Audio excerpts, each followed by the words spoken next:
तो नमस्कार। तो चलिए आज हम बात करेंगे हाल फार्मासिस्ट एग्ज़ाम के लिए मोस्ट इम्पोर्टेंट एमसीक्यू 25 एमसीक्यू इस सीरीज में करेंगे। ठीक है, ये पहला पार्ट है जनरल फार्माकोलॉजी के लिए। ठीक है, और नेक्स्ट पार्ट आएगा उसमें भी 25 क्वेश्चन रहेंगे। ठीक है, तो ये सभी फार्मासिस्ट एग्ज़ाम के लिए बहुत ही इम्पोर्टेंट एमसीक्यू है और इसको ध्यान से देखिए। आइए हम आगे बात करते हैं। तो जैसा कि देख रहे हैं आप, ठीक है, पहला क्वेश्चन क्या पूछ रहा है इसमें। पहला क्वेश्चन पूछ रहा है first pass metabolism occurs mainly इन।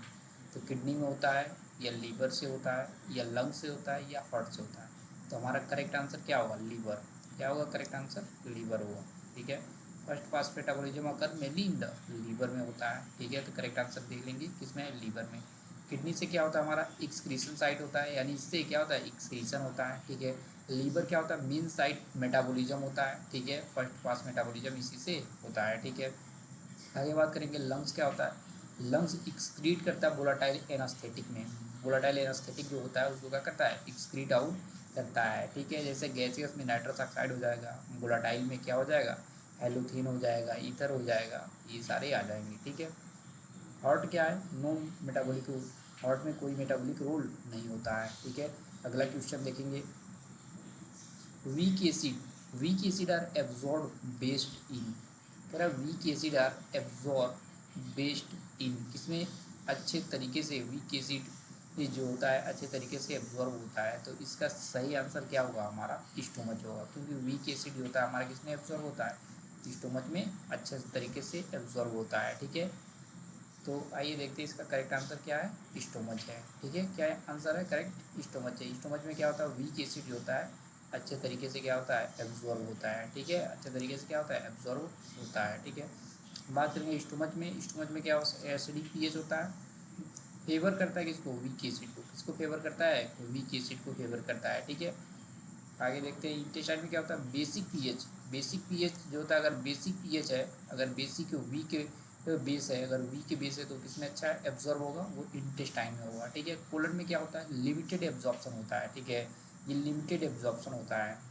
रेक्टम की बात करेंगे तो रेक्टम में क्या होता है, सपोजिटरी, आप जानते होंगे सपोजिटरी है, ये बाईपास कर देता है फर्स्ट पास मेटाबॉलिज्म को। ठीक है, बाईपास कर देता है फर्स्ट पास मेटाबॉलिज्म को। बायोअवेलेबिलिटी की बात करते हैं तो आईवी ड्रग जो दिया जाता है उसकी बायोअवेलेबिलिटी कितनी होती है, 100% होती है। कितनी होती है उसकी, 100% होती है। क्यों, क्योंकि ये बाईपास करता है क्या, फर्स्ट पास मेटाबॉलिज्म को क्या करता है, बाईपास कर देता है। ठीक, बात करेंगे आंसर यह क्या होगा, 100% होगा। ठीक है, 50% रॉन्ग होता है, 50% टी हाफ लाइफ होता है। ठीक है, और ये T75 हाफ लाइफ हो जाएगा। करेक्ट आंसर हमारा क्या होगा, 100% एब्जॉर्ब होता है। क्लियर कट बात है। आइए आगे बात करते हैं, हाफ लाइफ क्या होता है। हाफ लाइफ यानी टी हाफ मीन्स क्या होता है, टी हाफ मीन्स 25% रिडक्शन होता है या 50% रिडक्शन होता है। तो हमारा करेक्ट आंसर क्या जाएगा, 50% रिडक्शन होगा। ठीक है, 50% रिडक्शन होता है। ठीक है, जैसे कि मान लीजिए कोई भी मेडिसिन है हमारे पास, कोई भी मेडिसिन कितनी है हमारी, मान लीजिए अगर ये कोई 10 ग्राम है। ठीक है, कोई मेडिसिन हमारी 10 ग्राम है। ठीक है, वो कुछ टाइम के बाद, कुछ टाइम के अंतराल में, मान लीजिए 10 मिनट के बाद, 10 मिनट के बाद वो हमारी कितनी बची, 5 ग्राम बची। ठीक है, 5 ग्राम बची, तो इसका जो टी हाफ लाइफ हो जाएगा वो कितना हो जाएगा, टी हाफ लाइफ कितना हो जाएगा, वो 10 मिनट हो जाएगा। क्लियर कट बात है।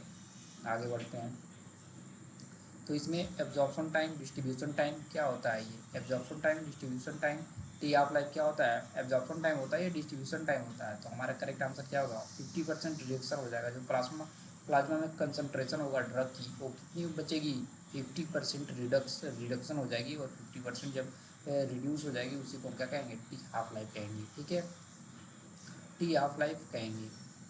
आगे बात करेंगे क्लियरेंस क्या होता है। क्लियरेंस मीन्स होता है, ये क्या होता है, एब्जॉर्प्शन रेट होता है, एब्जॉर्प्शन रेट होता है, या plasma volume clear per unit time होता है, या मेटाबॉलिज्म रेट होता है, या डिस्ट्रीब्यूशन रेट होता है। तो करेक्ट आंसर हमारा क्या होगा, प्लाज्मा वॉल्यूम क्लियर्ड पर यूनिट टाइम होता है।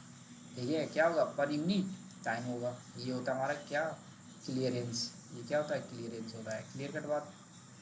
तो हमारा करेक्ट आंसर क्या होगा, B, plasma volume clear per unit time होता है क्या, क्लियरेंस। तो इस बात को ध्यान रखेंगे। ठीक है, तो इसमें एक क्वेश्चन नहीं है ये, जैसे इसमें एब्जॉर्प्शन के बारे में बताएंगे, मेटाबॉलिज्म क्या होता है, डिस्ट्रीब्यूशन क्या होता है, और प्लाज्मा वॉल्यूम क्लियर्ड पर यूनिट टाइम क्या होता है, इसके बारे में भी हम लोग डिस्कशन करेंगे। ठीक है, तो एब्जॉर्प्शन क्या होता है, ये रॉन्ग हो जाएगा। एब्जॉर्प्शन क्या होगा, ये रॉन्ग हो जाएगा। ठीक है, मेटाबॉलिज्म डिफरेंट कंसेप्ट है इसके मेटाबॉलिज्म में। ठीक है, डिफरेंट टाइप के कंसेप्ट आएंगे। ठीक है, डिस्ट्रीब्यूशन क्या है, ये क्लियरेंस थोड़ी है, तो डिस्ट्रीब्यूट होगा। जो भी ड्रग हमारा क्या होगा, डिस्ट्रीब्यूट होगा, तो क्लियरेंस नहीं है। ठीक है, फिर हाईली प्रोटीन बाउंड ड्रग, जो हाईली प्रोटीन बाउंड ड्रग कौन से होंगे, पैरासीटामोल है या वारफरीन है, एमोक्सिसिलिन है या डायजेपम है। तो हमारा करेक्ट आंसर क्या जाएगा, वारफरीन है। क्या है, वारफरीन है। ठीक है, करेक्ट आंसर क्या जाएगा, वारफरीन है। ठीक है, और ये ना समझिए, ये जो क्वेश्चन जो लिया गया इसमें, वो केडी त्रिपाठी और PYQ बेस PYQ से लिया गया है, जो किसी न किसी एग्जाम में जरूर पूछे गए हैं। ठीक ना, तो करेक्ट आंसर क्या होगा, वारफरीन होगा। पैरासीटामोल जो होता है लो बाइंडिंग होता है, प्रोटीन बाउंड ड्रग होता है, ये लो बाउंड बाइंडिंग ड्रग होता है। ठीक है, यही बात कर लेंगे। तो वारफरीन जो होता है हाईली बाउंड करता है। ठीक है, हाईली बाउंड करता है। एमोक्सिसिलिन की बात करेंगे तो ये मिनिमम होता है, और डायजेपाम जो होता है मॉडरेट होता है। ठीक है, फेज 1 की बात करेंगे। फेज 1 मेटाबॉलिज्म में क्या इन्वॉल्व होता है, फेज 1 मेटाबॉलिज्म में इन्वॉल्व क्या होगा, कंजुगेशन होगा, ऑक्सीडेशन होगा, रिडक्शन होगा, हाइड्रोलिसिस होगा, कि ग्लूकोनाइडेशन होगा या सल्फेशन होगा। ठीक है, तो करेक्ट आंसर हमारा क्या होगा, ऑक्सीडेशन, रिडक्शन और हाइड्रोलिसिस जो होता है हमारा क्या होगा, ये फेज वन में आता है। ठीक है, तो याद रखेंगे ऑक्सीडेशन, रिडक्शन, हाइड्रोलिसिस, ये फेज 1 में आता है। ठीक है, फेज 1 में आता है। ठीक है, और इसी में CYP450 एंजाइम भी लगता है। ठीक है, तो ऑक्सीडेशन, रिडक्शन एंड हाइड्रोलिसिस जो है हमारा करेक्ट आंसर होगा। ठीक है, कंजुगेशन क्या हो जाएगा हमारा, कंजुगेशन की बात करें फेज टू का हो जाएगा। ठीक है, फेज 2 का हो जाएगा। ठीक है, तो फेज 2 का कंजुगेशन हो जाएगा, और यहाँ पे ऑक्सीडेशन, रिडक्शन और हाइड्रोलिसिस जो हो जाएगी, ये किसका हो जाएगा, ये फेज 1 का हो जाएगा, और ये भी फेज 2 का होगा, और सल्फेशन भी फेज 2 का होगा। बात करेंगे फेज 2 मेटाबॉलिज्म इन्वॉल्व किसमें होगा, तभी हमने क्या देखा, कंजुगेशन जो होता है हमारा क्या होता है, फेज 2 होता है। तो इसका हमारा करेक्ट आंसर क्या होगा, C होगा। ठीक है, तो करेक्ट आंसर क्या हो जाएगा, C हो जाएगा, कंजुगेशन। ठीक है, एग्जाम्पल ऑफ प्रोड्रग समझते हैं। प्रोड्रग मीन्स जो होता है ये पहले इनएक्टिव होता है फिर एक्टिव हो जाता है। ठीक है, ये प्रोड्रग होता है। जैसे कि हमारा क्या है, यहाँ पे करेक्ट आंसर क्या होगा, लीवोडोपा। लीवोडोपा एक तरह का क्या भाई, लीवोडोपा जो है एक तरह का, ये क्या है, एक प्रोड्रग है, और ये किस में कन्वर्ट होता है, ये किस में कन्वर्ट होगा, डोपामिन में कन्वर्ट हो जाता है। ठीक है, किसमें कन्वर्ट होगा, डोपामिन में कन्वर्ट हो जाता है।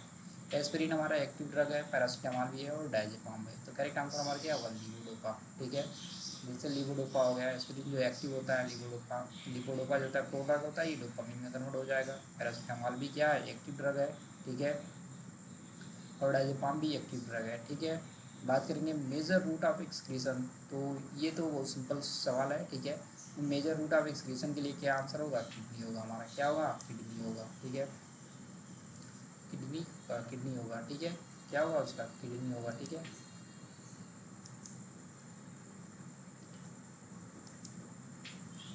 आगे देखते हैं क्या है। यहाँ पे कह रहा है किडनी होगा। किडनी जो होता है मेन रूट होता है। लंग से क्या होता है, वोलाटाइल एनास्थेटिक, अभी हमने बताया वोलाटाइल एनास्थेटिक जो क्या क्या होते हैं, हेलेथिन हो गया, ईथर हो गया, ये सारे क्या है, ये वोलाटाइल एनास्थेटिक होते हैं। ठीक है, बात करेंगे स्वेट से भी स्वीट आउट होता है, माइनर होता है, सलाइवा से भी होता है, माइनर होता है। ठीक है, बात करेंगे steady stage is achieve when, कब स्टेडी स्टेट को हम अचीव कर सकते हैं, कब अचीव करेंगे किसी चीज़ को, स्टेडी स्टेट मीन्स क्या होता है, न बढ़ेगा न घटेगा, यानी न बढ़ेगा न घटेगा, तो क्या हो जाएगा आंसर उसका, क्या हो जाएगा, इलिमिनेशन और इनटेक दोनों क्या होंगे, इक्वल होंगे। एलिमिनेशन और इनटेक क्या होंगे, दोनों इक्वल होंगे। अगर इनटेक ज़्यादा है, एलिमिनेशन कम है, तो उसमें क्या होगा, हमारे बॉडी में जो ड्रग होगी उसके क्या होगा, एक्यूमुलेशन होने लगेगा। क्या होने लगेगा, उसकी टॉक्सिसिटी बढ़ जाएगी, यानी एक्यूमुलेशन होने लगेगा तो टॉक्सिक इफेक्ट शो करने लगेगा। अगर एलिमिनेशन की बात करेंगे और एलिमिनेशन ज़्यादा हो गया और इनटेक कम है और एलिमिनेशन जब ज़्यादा है, तो उसमें क्या होगा, उसका जो थेरेप्यूटिक इफेक्ट होगा वो क्या हो जाएगा, कम हो जाएगा। समझ गए, और इनटेक एब्जॉर्प्शन तो ये अलग ही चीज़ है। ठीक है, तो करेक्ट आंसर हमारा क्या होगा, C होगा। ठीक है, इनटेक और एलिमिनेशन क्या होंगे, इक्वल होंगे, उसी को हम स्टेडी स्टेट कहते हैं। ठीक है, स्टेडी स्टेट कहते हैं। ठीक है, आगे बात करेंगे, क्वेश्चन नंबर 12 की बात करेंगे, लोडिंग डोज क्या होता है। देखो भाई लोडिंग डोज जो होता है, लोडिंग डोज लोडिंग डोज जो होता है इज गिवन टू, इसका मतलब क्या होता है, मेंटेन स्टेडी स्टेट या रैपिडली अचीव थेरेप्यूटिक लेवल या रिड्यूस ADR या इंक्रीज मेटाबॉलिज्म। ठीक है, तो इसका करेक्ट आंसर क्या होगा, रैपिडली अचीव थेरेप्यूटिक लेवल ही क्या होगा इसका, करेक्ट आंसर होगा। तो हमारा करेक्ट आंसर क्या होगा, बी होगा। मेंटेन स्टेडी स्टेट नहीं होता है, ये अलग चीज़ है, ठीक है। मेंटेन स्टेडी स्टेट अलग है और एडवर्स रिएक्शन थोड़ी देगा ये, ठीक है। इंक्रीज मेटाबॉलिज्म ये अलग चीज़ है, ठीक है। आगे बात करेंगे, जैसे यहाँ पे करेक्ट आंसर क्या होगा, रैपिडली अचीव थेरेप्यूटिक लेवल, ठीक है। मेंटेन स्टेडी स्टेट क्या होता है, मेंटेनेंस डोज को ही मेंटेन स्टेडी स्टेट कहते हैं। आपका बात करेंगे रैपिडली अचीव, करेक्ट आंसर होगा, ठीक है। बात करेंगे क्वेश्चन नंबर 13 की, तो maintenance dose is given to, maintenance dose अभी हमने बात किया, मेंटेनेंस डोज क्या होता है, मेंटेन स्टेडी स्टेट, तो इसका करेक्ट आंसर क्या होगा, इसका करेक्ट आंसर ए होगा, ठीक है। आगे बात करेंगे, आगे क्वेश्चन नंबर 14 की बात करेंगे, barrier preventing the brain entry, कह रहा है ऐसा बैरियर बताइए जो ब्रेन में एंट्री होने से रोकता है, तो क्या होगा भाई, ये तो सब कुछ आप पता होगा, blood brain barrier, blood brain barrier, ठीक है। बात करेंगे आगे, प्लेसेंटा किस में होता है, फीटस के प्रोटेक्शन के लिए होता है, तो ये भी यह ध्यान रखेंगे, प्लेसेंटा जो होता है फीटस के प्रोटेक्शन के लिए होता है, ठीक है। क्वेश्चन नंबर बात करेंगे, क्वेश्चन नंबर कौन सा है, 15, क्वेश्चन नंबर 15 की बात करेंगे, तो प्लेसेंटल बैरियर प्रोटेक्ट किसको करेगा, अभी हमने बात कर लिया किसको करता है, फीटस को करता है।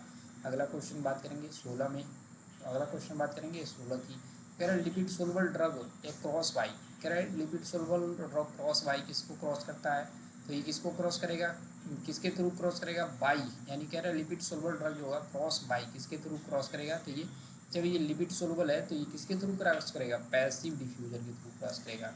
क्यों पैसिव डिफ्यूजन के थ्रू क्रॉस करेगा, क्योंकि हमारा जो सेल मेम्ब्रेन होता है वो किसका बना होता है, फास्फोलिपिड का बना होता है, फास्फोलिपिड बाइलेयर का बना होता है, ठीक है।